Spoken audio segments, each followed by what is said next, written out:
আর কি সকাল 11টা বেজে গেছে। তো এখন সব কাজ কাম সেরে বাচ্চাকে স্কুলে দিয়ে পূজা টুজা দিয়ে এখন খেতে বসে পড়েছি। তো সাথে ছিল আলু ভাজা, আলু ভর্তা, মিনি মাছ আর হচ্ছে চিংড়ি মাছ। এই দেখো খাচ্ছি গপ গপ করে। তো এই সকাল হতে সংসারে সব কাজকর্ম থাকে।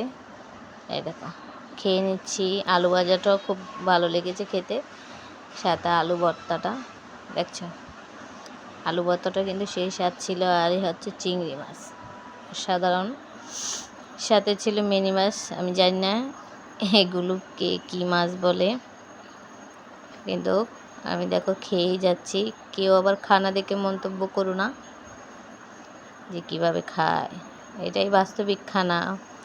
আর এর সাথে দেখো আইড় মাছ দুপুরের জন্য রান্না করে নেওয়ার জন্য নিয়েছি। আর সাথে ছিল এই যে চিংড়ি মাছগুলা।